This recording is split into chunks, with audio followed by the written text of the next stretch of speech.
Hey everyone, how's it going? I hope you're all doing great and that you're following the 3H's of the channel. In this video, it's all about those strange things that happen in the middle of nowhere. So if that sounds like something you're interested in, pull up a stump with me and let's get into it. Thank you for watching. So I grew up on a good-sized farm in rural North Carolina. I had like 40 acres of land. It was mostly forest, covered by a couple big fields. The surrounding properties were pretty much the same, so it's basically just miles and miles of woods and fields in all directions. The area that I was in was well known for being a Native American territory. There was even a small Native American museum nearby. It was not uncommon to find arrowheads and other artifacts. So I lived here through most of my childhood, age 4 to 16. I'm 31 now. I always felt like I was being watched. In my house, I couldn't walk room to room. I always ran full speed and looking behind me because I felt like I was always being followed.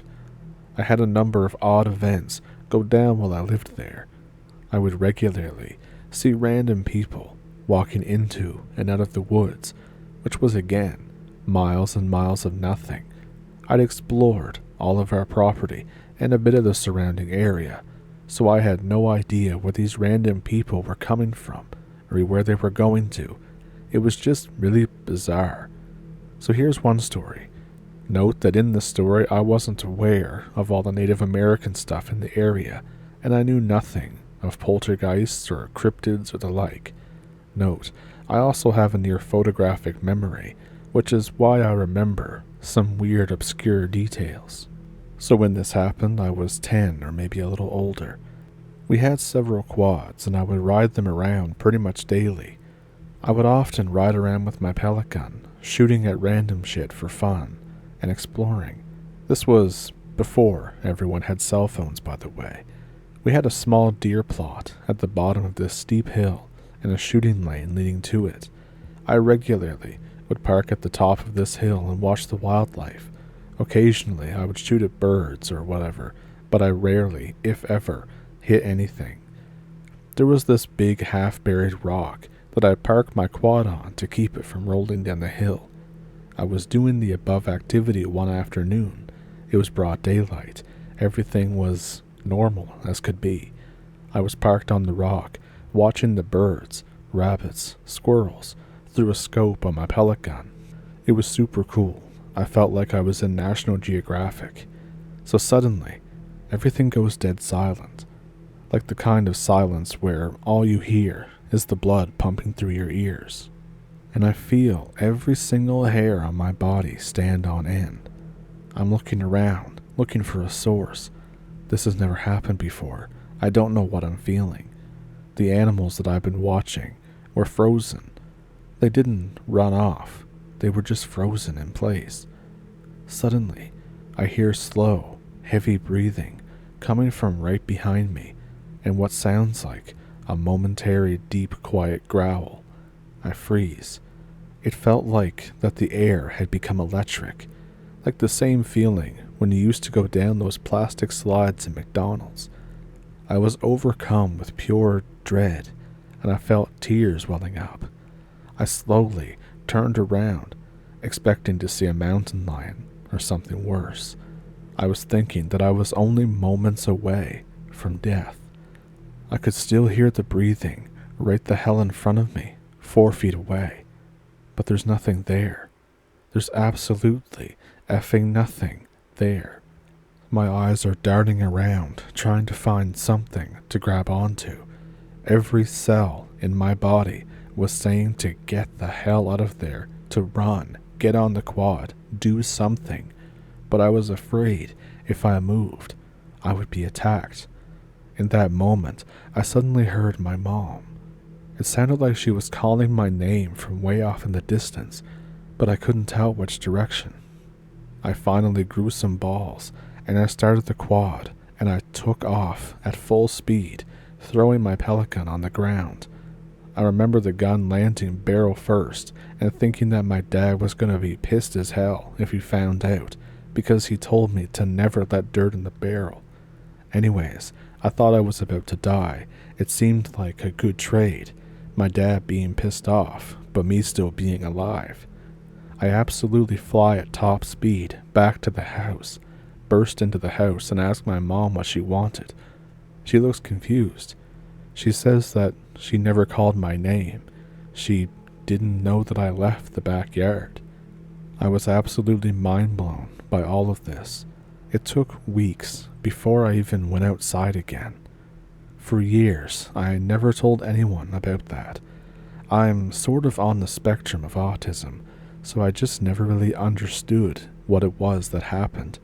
Not until years later, when a friend was talking to me about hauntings, did I suddenly remember all of the odd stuff that I experienced as a kid, and it finally clicked that maybe there was a poltergeist or something going on in that property. When I think about it now, it freaks me out all the more than it did back then.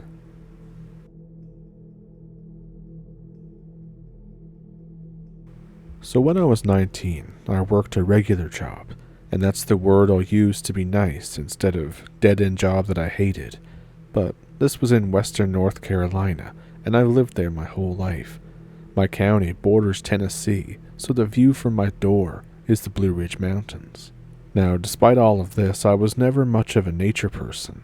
My friends knew this, and my friend Jay decided to make me an offer to come camping with a couple other friends, Mark and Daniel, over the state line.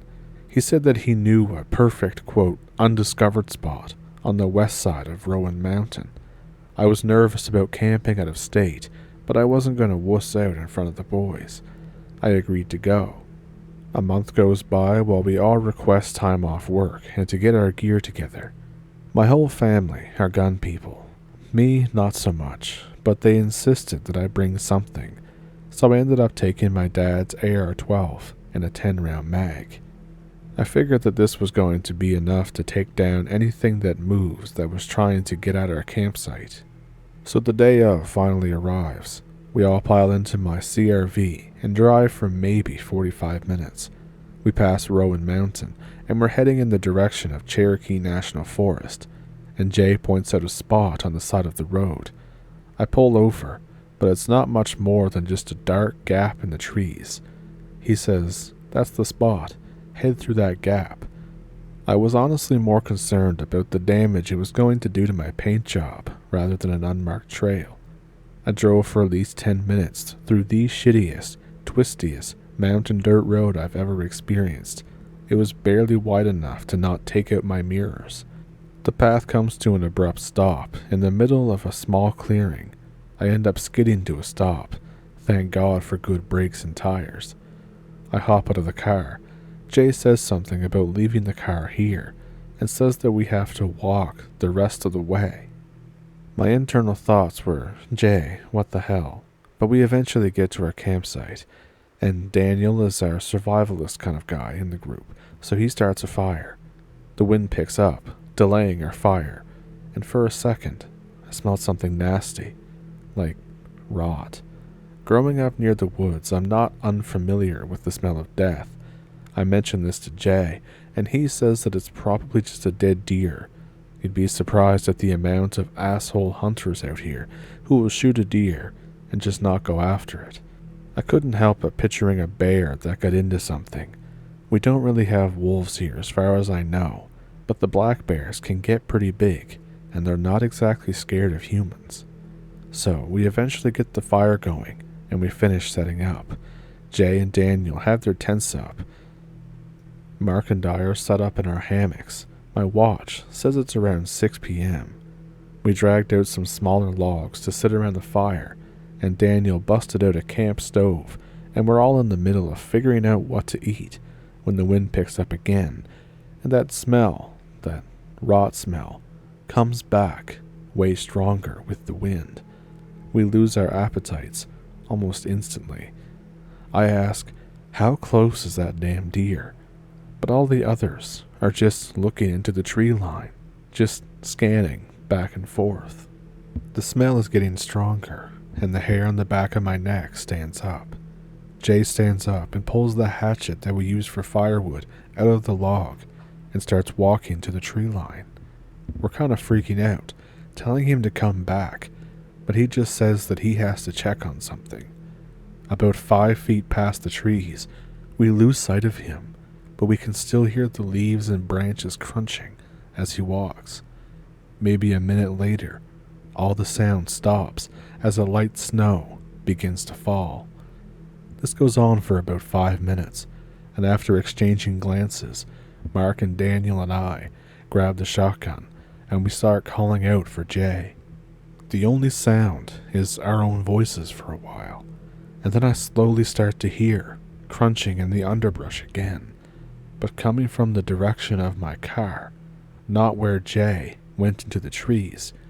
I tell them to shut up and level the shotgun in the direction of our entrance.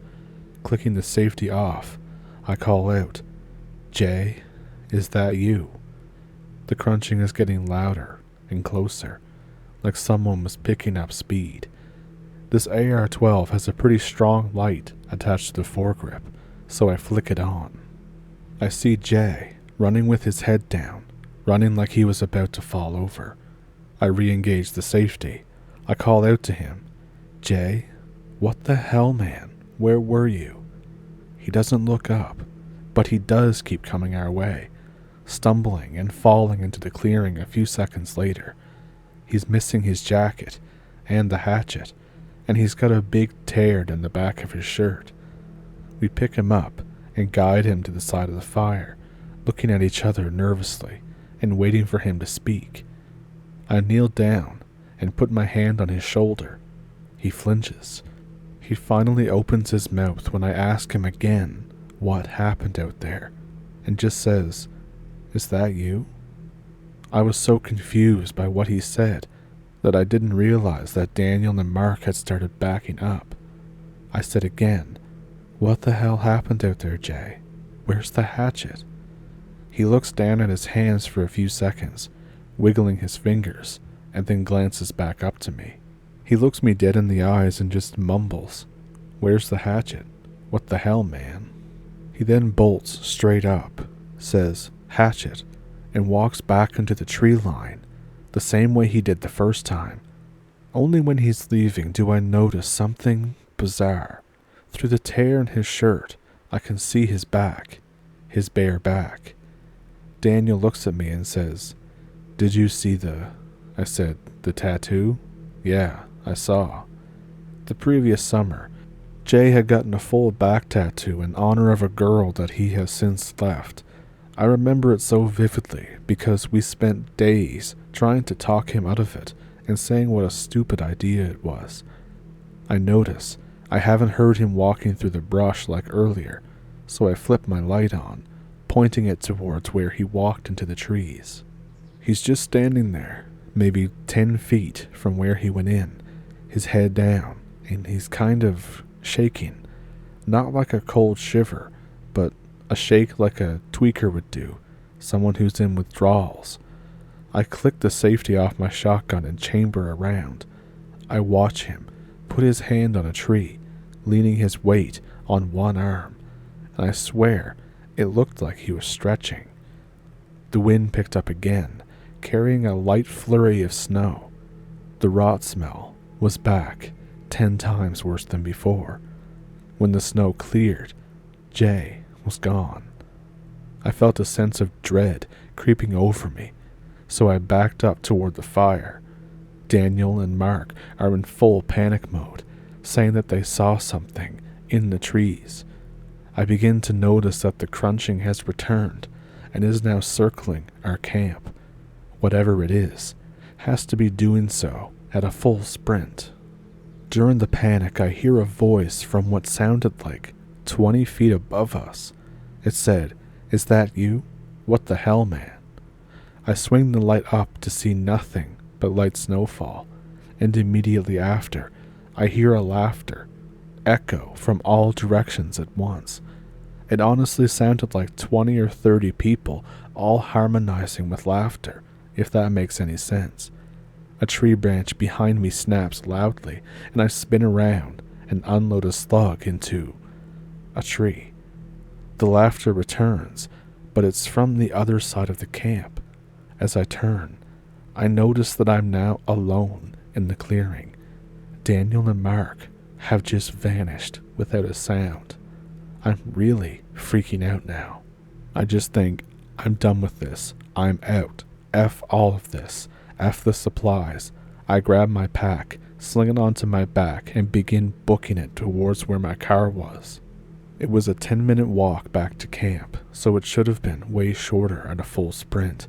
But I ran 20 minutes before skidding to a stop, realizing that I was now lost and more than likely absolutely screwed.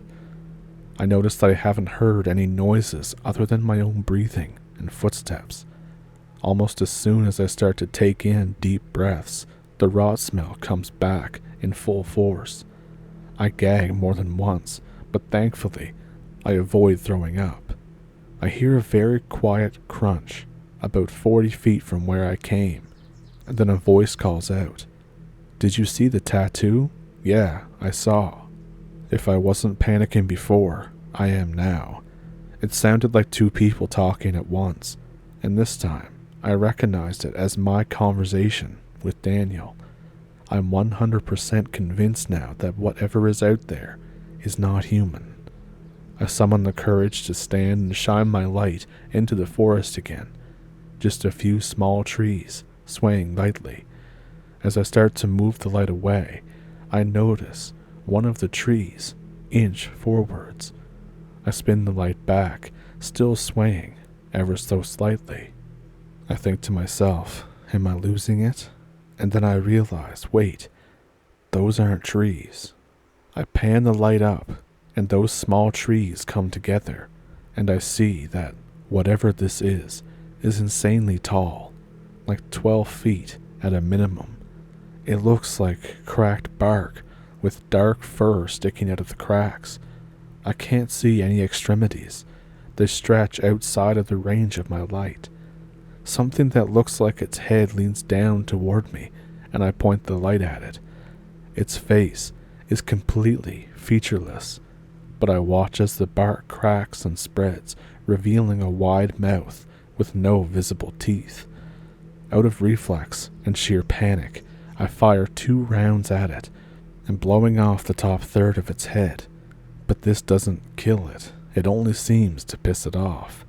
It lets out an ear-shattering screech and the wind picks back up, going from about 0 to 40 miles per hour and slamming loose snow into my face. I backpedal hard, wiping my face clear. I see through the thin cone of light that it has moved. I fire a panic shot into the darkness and bolt away from it. As I'm running, I can hear it crashing through the brush behind me, slowly but surely gaining on me, and I'm starting to hear the laughter come back, although I couldn't tell you if it was just in my head or not. My light glints off of something about 50 feet ahead of me, and passing it back over confirms it. Glass, meaning that either my car is there or a cabin. I summon all of my remaining strength and run full speed at it, recognizing it as my car through the brief flashes of light. The sounds behind me are getting closer and louder, like it's running on all fours. As I'm 20 feet from the car, the headlights flash on, and I hear a loud, deep screeching behind me as the sounds of pursuit stopped. I clear the last 20 feet and leap inside my back seat. Thank God it was unlocked. I sit up, panicking, and see Daniel and Mark sitting in the front seats, staring at me with major concern. The combination of the unscheduled cardio and my relief caused me to immediately pass out. I wake up sometime later, still in the car. Daniel is driving. I ask them where they went, if they saw Jay, if they saw it. Too many questions, all at once. They look at each other, obviously confused, and Mark says, "Well, dude, you told us to meet you here back at the car. What the hell took you so long?" I want to respond with a, "What the hell?" but I decide against it.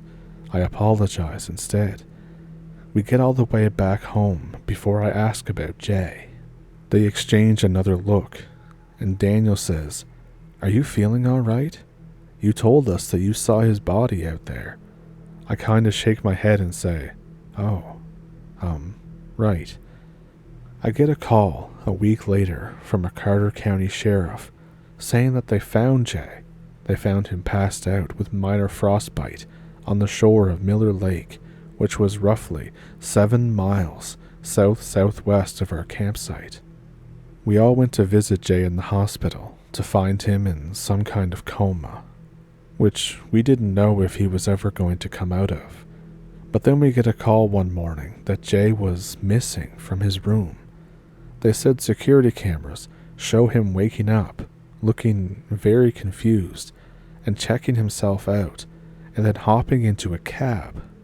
They kind of assumed that he made some kind of miracle recovery, and while they're upset at his leaving, they weren't nearly as freaked out as I was when I heard. And since then I've been trying to get a hold of him, to ask what happened, to try and explain what happened from our point of view, but I can only imagine that from his point of view, we just left him out there with God knows what in the winter to die.